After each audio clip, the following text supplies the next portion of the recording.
का अपन काम बतावा। अरे तना जल्दी आए के आवत है आज ऐसे भागल जाते है फिर कहाँ जाते हो तो से कुछ कहले रही हम। अच्छा हो तो ऐसा न बोल तब तो सुन। सुनावा। हे तालावा में जलावा लगवाली हो। हाय हाय अरे तालावा में जलावा लगवाली हो नहीं फसली मछलिया।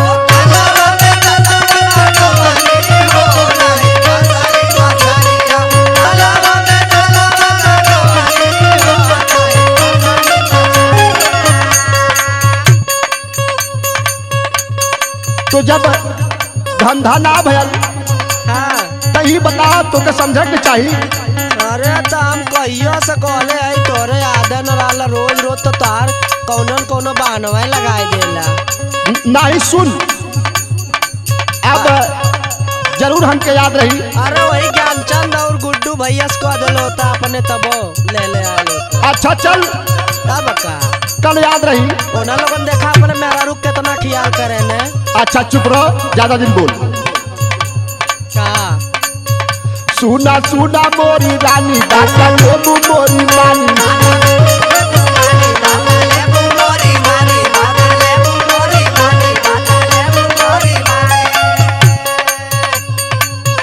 तो के लइबा हम झुमका झुलनिया हो।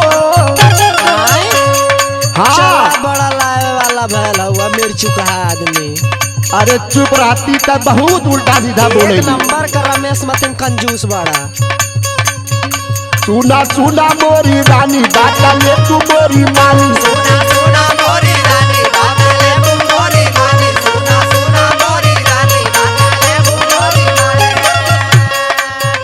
तो के लइबा हम झुमका झुलनिया हो नहीं फसली मछलिया।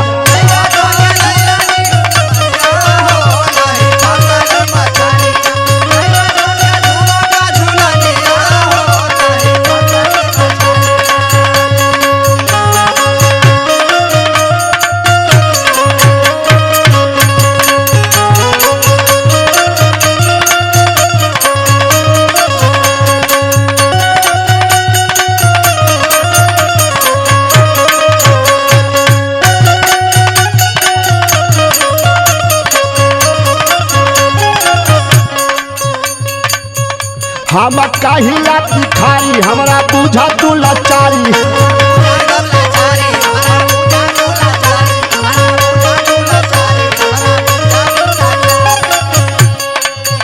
कैसे चला जा तू घर के दाना पनिया हो।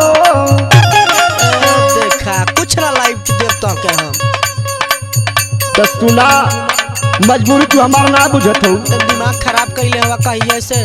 नहीं सुना का कैसे चला जा तू घर के दाना पनिया हो नहीं फसली मछलिया।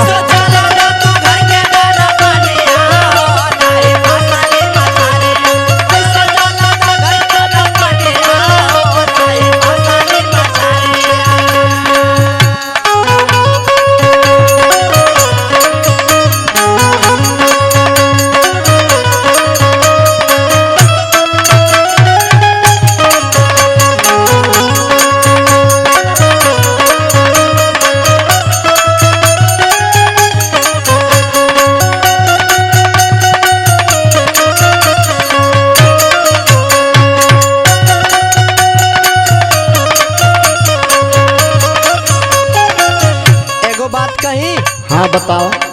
देखा हुआ तोहरे पड़ोसी के अब के नौवा ले जरूरी है का निरखू सजनवा। वो तो बड़ा सही मनई है तो पगली। अपने मेहरारू के इतना माने ने उनकर नकलियो तू ना कह पौता। नहीं अब वो नहीं कह एकदम जवन उन करिए तो हमहू करब। अब देखा उस शराब और आप छोड़ डाले हो सुधर गए तो पगली हमहू छोड़ देले हई। का तू छोड़बा तो सुन सुनावा। रहले कैलाश मोरा भाई हमके देहाले पियाई।